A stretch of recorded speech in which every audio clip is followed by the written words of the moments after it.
আসসালামু আলাইকুম। এটিএন বাংলার গ্রামগঞ্জের খবরে সবাইকে স্বাগত জানাচ্ছি। আমি মারিয়া চৌধুরী। শুরুতেই বিআরবি কেবল সংবাদ শিরোনাম। পলাতক স্বৈরাচারের মতো একটি গোষ্ঠী আবারও নির্বাচনকে বাধাগ্রস্ত করার ষড়যন্ত্র করছে। নোয়াখালীর হাতিয়ায় সমাবেশে তারেক রহমান সতর্ক থাকার আহ্বান। 5 বিশ্ববিদ্যালয় ইনসাফের পক্ষে রায় দিয়েছে তরুণরা। এখন দেশবাসীর পর ভোটের প্রতীক্ষায় জামায়াত। কুষ্টিয়ায় শফিকুর রহমান, দেশকে নব্য জালেমের হাতে তুলে দেওয়া হবে না। নির্বাচনে 11 দলীয় জোটের প্রার্থীরা জাতির মুক্তির প্রতীক। চট্টগ্রামে আসিফ মাহমুদ, জনগণকে জুলাইয়ের শহীদদের স্বপ্নের দেশ গড়ার সুযোগ কাজে লাগানোর তাগিদ। সারা দেশে নির্বাচনী প্রচার প্রচারণা ও গণসংযোগে ব্যস্ত সময় পার করছেন প্রার্থী সমর্থকরা, দিচ্ছেন নানা প্রতিশ্রুতি। এবং সারা দেশে পোস্টাল ব্যালট পাঠানো শুরু। প্রবাসীরা দেশের ভেতর থেকে ব্যালট পাঠালে বাতিল হবে ইসি সচিব।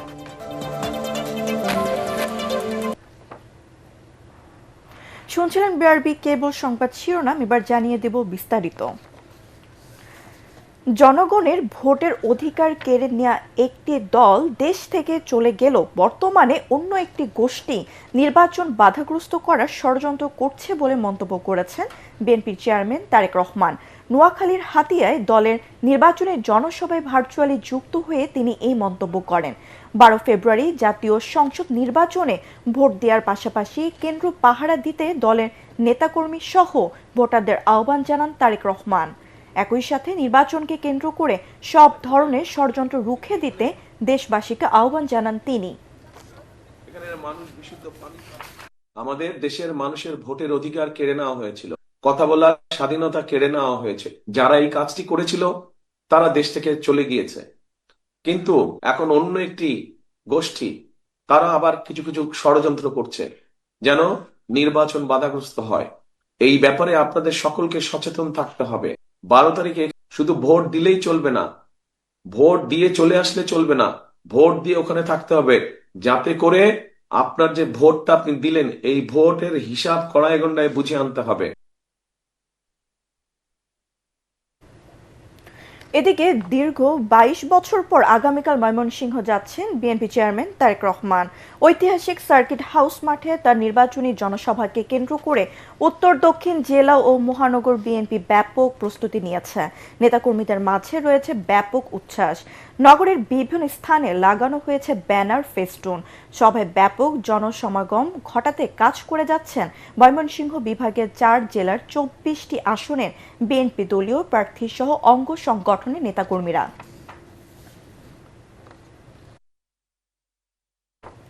পাঁচ বিশ্ববিদ্যালয় ইনসাফের পক্ষে রায় দিয়েছে তরুণরা। এখন দেশবাসীর ভোটের প্রতীক্ষা করছে জামায়াতে ইসলামী। কুষ্টিয়ায় আবরার ফাহাদ স্টেডিয়ামে 11 দলীয় জোটের নির্বাচনী জনসভায় তিনি এসব কথা বলেন।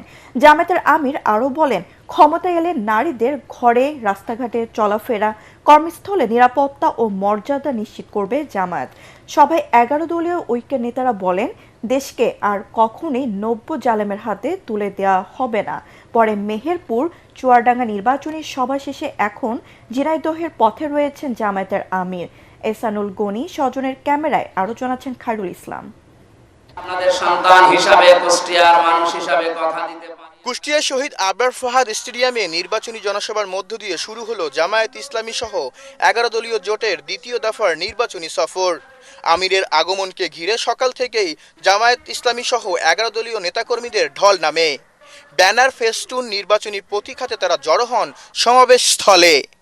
এ সময় জামায়াতের আমির ডাক্তার শফিকুর রহমান সহ উপস্থিত ছিলেন 11 দলীয় জোটের শীর্ষ নেতৃবৃন্দ। জোটের নেতারা বলেন, কেউ যদি আবারও ফ্যাসিবাদী কায়েম করতে চায় তাহলে তাদেরও হাসিনার মতো দিল্লিতে পাঠিয়ে দেওয়া হবে। নতুন করে কোনো ফ্যাসিস্ট তৈরি হতে দেওয়া হবে না। ঐক্যবদ্ধ বাংলাদেশের নেতৃবৃন্দ মাথা নত করলে শুধুমাত্র আল্লাহর সামনে মাথা নত করে। আইন কার? কার আইনে দেশ চলবে? জনগণের একটা টাকা আমাদের পকেটে যাবে না ইনশাআল্লাহ। যা বাজেট হবে, যেখানকার জন্য বাজেট হবে, প্রত্যেকটি অর্থ, প্রতিটি পয়সা তার কাছে পৌঁছিয়ে দেওয়ার জন্য সেবক হিসাবে কাজ করব ইনশাআল্লাহ। এ সময় জামায়াতের আমির ডাক্তার শফিকুর রহমান বলেন, 5 আগস্টের পর কোনো ধরনের মামলা বাণিজ্য করেনি জামায়াত, কিন্তু একটি পক্ষের মামলা বাণিজ্যে সাধারণ মানুষও রক্ষা পায়নি। এই যারা 54 বছরে দেশটাকে খামড়ে একেবারে তছনছ করে দিয়েছে, আমরা গভীরভাবে বিশ্বাস করি এদের দৃষ্টিভঙ্গি এবং চরিত্র পরিবর্তন না হলে এরা দেশের জন্য ভালো কিছুই করতে পারবে না। জামায়াত ক্ষমতায় এলে 1 বছরের মধ্যে দেশের চিত্র বদলে দেওয়ার প্রতিশ্রুতিও দেন জামায়াত আমির। সিন্ডিকেট ভেঙে একদম চুরমার করে দেব। আর তৃতীয়টা হচ্ছে চাঁদাবাজিতে যারা লিপ্ত তাদেরকে আমাদের বুকে টেনে নিয়ে অন্য ভালো কাজে লাগিয়ে দেওয়া। এই 3টা কাজ আমরা সফলভাবে যদি আল্লাহ তাআলার সাহায্যে করতে পারি, আমরা বিশ্বাস করি 1 বছরের ভিতরে বাংলাদেশের মানুষ লক্ষণীয় পরিবর্তন দেখবে ইনশাআল্লাহ।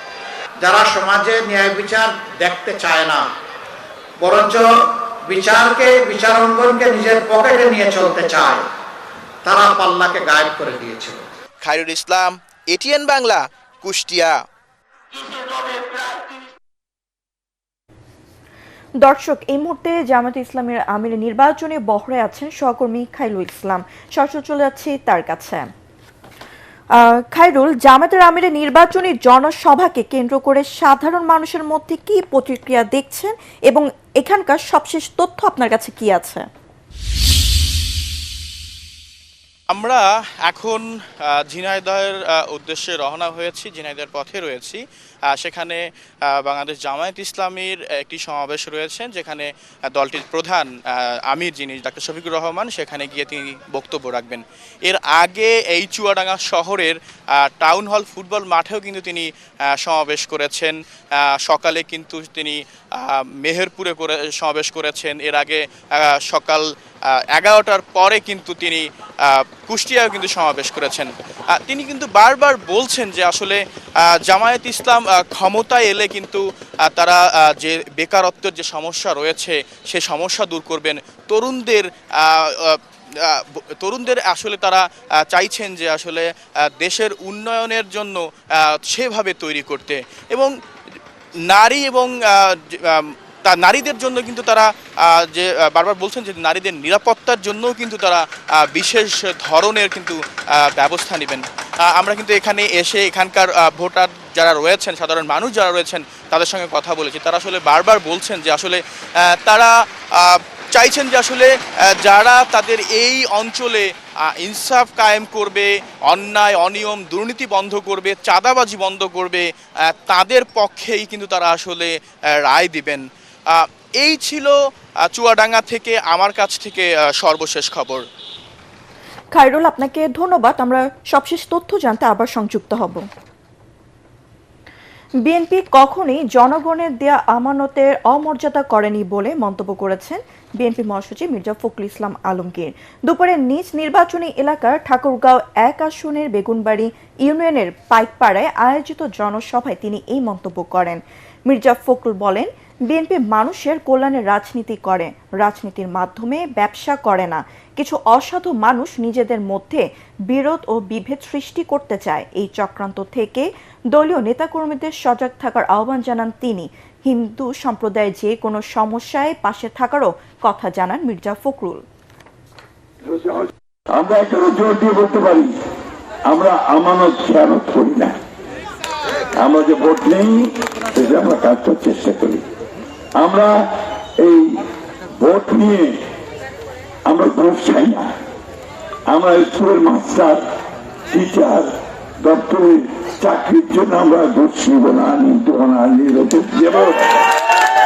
দেবো না কাউকে। আমরা কোনো চাকরির জন্য পয়সা নিব না, কোনোদিন নিব না, এবং অন্যরা যেন না নিতে পারে সেই ব্যবস্থা আমরা করবো।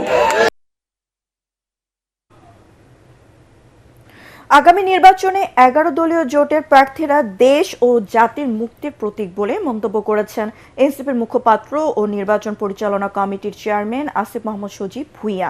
নির্বাচনে এই জোটের প্রার্থীদের পাশাপাশি ভোট বিজয়ী হলে আগামী প্রজন্ম দীর্ঘ সুফল ভোগ করবে। বিকেলে চট্টগ্রামের বোয়ালখালীতে নির্বাচনী পথসভায় তিনি এই কথা বলেন। আসিফ মাহমুদ আরও বলেন, জুলাই শহীদের ত্যাগে যে নতুন বাংলাদেশ গড়ার সুযোগ এসেছে তার রক্ষায় আগামী 12 ফেব্রুয়ারি সঠিক মার্কায় সিল দিতে হবে। এই সময় চট্টগ্রাম ৮ আসনের এনসিপি প্রার্থী জুবাইরুল হাসান আরিফ উপস্থিত ছিলেন।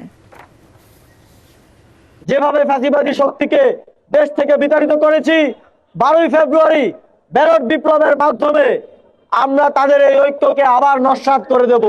এই চাঁদাবাজদের, এই সন্ত্রাসদের আর না দেখতে চাই, তাহলে আমাদেরকে এবার রাজপথে নয়, এবার ব্যালটে বিপ্লব সাধন করতে হবে। সারা দেশে চলছে সংসদ নির্বাচনে প্রচার প্রচারণা ও গণসংযোগ, সভা সমাবেশ, লিফলেট বিতরণ আর উঠোন বৈঠকে ব্যস্ত সময় পার করছেন প্রার্থী সমর্থকরা। ভোটারদের মন জয়ে সংস্কার, উন্নয়ন এবং মাদক ও দুর্নীতি মুক্ত সমাজ গঠনে দিচ্ছে নানা প্রতিশ্রুতি। প্রতিনিধিদের পাঠানো তথ্য ও ছবি নিয়ে আশিকুর রহমানের রিপোর্ট। রাজশাহী ১ আসনের বিএনপি দলীয় প্রার্থী অবসরপ্রাপ্ত মেজর জেনারেল শরীফ উদ্দিন তানোরের আদিবাসী পল্লীতে গণসংযোগ করেন। একই আসনে জামাতের প্রার্থী অধ্যাপক মুজিবুর রহমান গোদাগাড়িতে প্রচারণা চালান। তিনি দাঁড়িপাল্লার পাশাপাশি গণভোটে হ্যাঁর পক্ষে ভোট দেওয়ার আহ্বান জানান।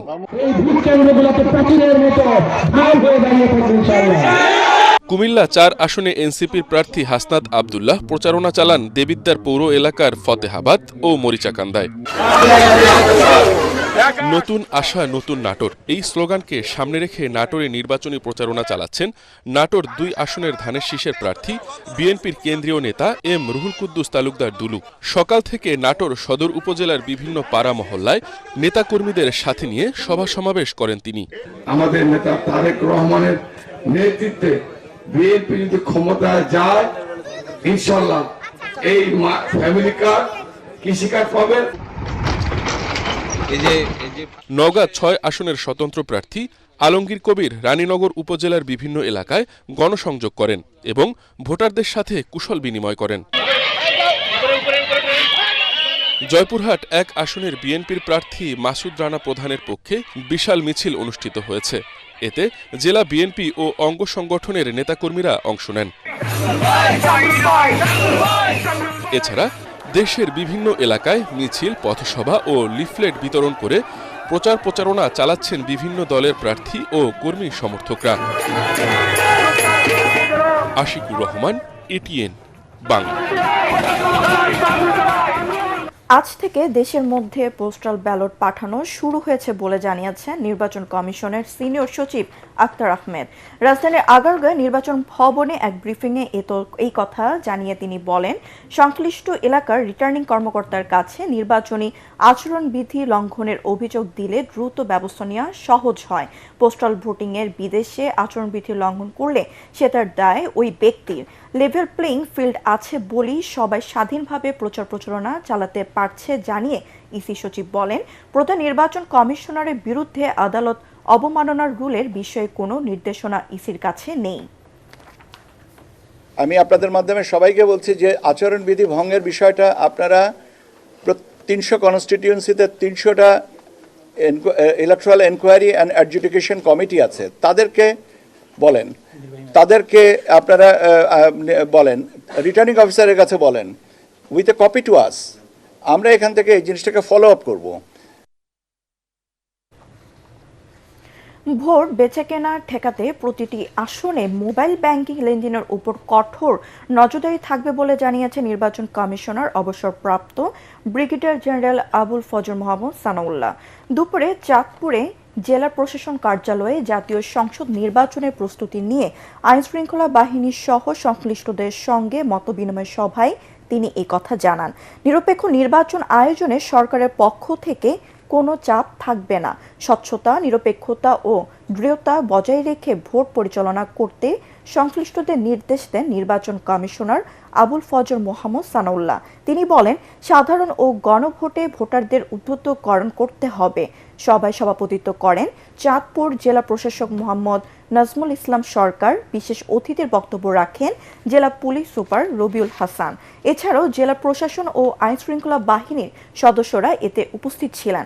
সভায় নির্বাচনী নিরাপত্তা, ভোটকেন্দ্রের শৃঙ্খলা এবং সার্বিক প্রস্তুতি নিয়ে বিস্তারিত দিক নির্দেশনা দেওয়া হয়। সংসদ নির্বাচন ও গণভোট উপলক্ষে আগামী 11 ও 12 ফেব্রুয়ারি সারা দেশে সরকারি ছুটি ঘোষণা করা হয়েছে। পাশাপাশি শিল্পাঞ্চলের শ্রমিক ও কর্মচারীদের জন্য আগামী 10 ফেব্রুয়ারি বিশেষ ছুটি দেওয়া হয়েছে। জনপ্রশাসন মন্ত্রণালয় থেকে জারি এক প্রজ্ঞাপনে এই কথা জানানো হয়েছে। হাত পাখা বিজয়ী হলে মানুষ দুনিয়াতে শান্তি পাবে এবং পরকালও মহান আল্লাহ শান্তি দান করবেন বলে মন্তব্য করেছেন ইসলামী আন্দোলন বাংলাদেশের আমির মুফতি সৈয়দ মোহাম্মদ রেজাউল করিম। দুপুরে জামালপুর 1 আসনের বকশীগঞ্জ হাই স্কুল মাঠে নির্বাচনী জনসভায় তিনি এই মন্তব্য করেন। স্বাধীনতার পর থেকে 53 থেকে 54 বছর যারা দেশ পরিচালনা করেছেন তাদের শাসন জনগণ দেখেছেন। তাদের কাছ থেকে কোনো প্রতিশ্রুতি বা উন্নয়নের ফুলঝুরি শোনার প্রয়োজন নেই বলেও মন্তব্য করেন সৈয়দ মোহাম্মদ রেজাউল করিম। জনসভায় জামালপুর 1 আসনের প্রার্থী আব্দুর রউফ তালুকদার সহ কেন্দ্রীয় ও জেলা নেতৃবৃন্দরা বক্তব্য রাখেন। যশোরে ঝিকরগাছায় জামায়াতের ইসলামের নারী কর্মীদের উপর হামলা, মোবাইল ফোন লুট ও শ্লীলতাহানির অভিযোগ এনে বিএনপির কর্মী সমর্থকদের বিরুদ্ধে সংবাদ সম্মেলন করেছেন যশোর 2 আসনে জামায়াত ইসলামী মনোনীত প্রার্থী ডাক্তার মুসলিউদ্দিন ফরিদ। যশোর প্রেস ক্লাবে জামায়াত ইসলামী ঝিকরগাছা উপজেলা শাখা আয়োজিত সংবাদ সম্মেলনে তিনি জানান, গতকাল দুপুরে ঝিকরগাছা পৌরসভার 5 নম্বর ওয়ার্ডে নারীদের কাছে দাঁড়িপাল্লার পক্ষে ভোট চাইতে যান ঝিকরগাছা মহিলা জামায়াতের নারী সদস্যরা। এই সময় তাদের উপর অতর্কিত হামলা চালায় যুবদল নেতা আরাফাত রহমান কল্লোর, সবুজ, আহনাদ ও সোহাগ সহ আরও কয়েকজন। হামলায় অন্তত 10 জন নারী কর্মী আহত হন।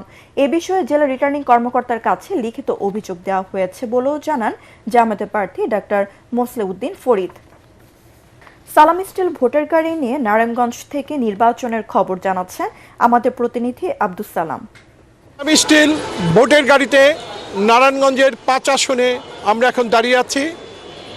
সকাল থেকে রাত অবধি নারায়ণগঞ্জের যে 5টি আসন, প্রতিটি আসনেই কিন্তু প্রার্থীরা প্রতিদিন ভোট প্রার্থনা করছেন এবং ভোটারদের কিন্তু দাঁড়ে দাঁড়ে তারা যাচ্ছেন। এবং যেহেতু সীমাবদ্ধতা আছে, এই সীমাবদ্ধতার কারণে কিন্তু এবার পোস্টার না হলেও সেখানে কিন্তু ব্যানার শোভা পাচ্ছে প্রচারণার ক্ষেত্রে, এবং প্রার্থীরা কিন্তু ছোট ছোট লিফলেট করে তারা কিন্তু ভোটারদের কাছে পৌঁছে দিচ্ছেন। প্রচারণা জমজমাট। তবে এর মধ্যে গতকাল বিকেলে কিন্তু নারায়ণগঞ্জ 3 আসনে যে জামাতের সমর্থিত প্রার্থী ছিলেন, সেই প্রার্থী কিন্তু তার নিজস্ব প্রার্থীতা প্রত্যাহার করে নিয়েছেন। যদিও প্রার্থীতা প্রত্যাহারের সীমা শেষ হয়ে গেছে, তারপরেও কিন্তু তিনি তার প্রার্থীতা প্রত্যাহার করেছিলেন। এই ছিল নারায়ণগঞ্জে নির্বাচনী প্রচারণার সবশেষ পরিস্থিতি। সালামি স্টিল ভোটার গাড়ি নিয়ে সাতক্ষীরা 1 আসনের পাটকেলঘাটা বাজার এলাকায় আছেন প্রতিনিধি এম কামরুজ্জামান। সালামি স্টিল ভোটের গাড়ি নিয়ে আমি সাতক্ষীরা নিউ মার্কেট চত্বরে অবস্থান করছি। সাতক্ষীরাতে মোট 4টি নির্বাচনী এলাকা, এর মধ্যে মোট 20 জন প্রার্থী এখানে প্রতিদ্বন্দ্বিতা করছে। সাতক্ষীরাতে মোট 20 জন প্রার্থী ইতিমধ্যেই মাঠে পরিচালনায় নেমেছে। চায়ের দোকান থেকে শুরু করে সমস্ত এলাকায় একটা জমজমাট অবস্থা এখন বিরাজ করছে। এছাড়া সাতক্ষীরাতে বেশ কিছু সমস্যা রয়েছে। প্রতি বর্ষা মৌসুমে আসলেই দীর্ঘ এলাকা জলাবদ্ধতার শিকার হয়। এখানে স্বাস্থ্য, শিক্ষা, সড়ক যোগাযোগ ব্যবস্থা অপ্রতুল, এবং এখানে এলাকার মানুষ সাংঘাতিকভাবে দুর্ভোগের শিকার হয়। বিশেষ করে দুর্যোগ প্রবণ এলাকায় যে ভেড়িবাঁধ রয়েছে, সেই ভেড়িবাঁধের অবস্থা আরও নাজুক অবস্থা সেখানে। এইসব এখানকার ভোটাররা বলছে যারা এইসব সমস্যার সমাধানে এগিয়ে আসবে আগামী নির্বাচনে তাদেরকেই তারা বেছে নেবেন। এই ছিল সালামি স্টিল ভোটের গাড়ির আমার কাছে সর্বশেষ তথ্য। পরবর্তী সংবাদ দেখার আমন্ত্রণ জানিয়ে এখনকার মতো শেষ করছি। এটিএন বাংলা সংবাদ ইউটিউব দেখতে ব্রাউজ করুন youtube/ATN বাংলা নিউজ। ধন্যবাদ সবাইকে।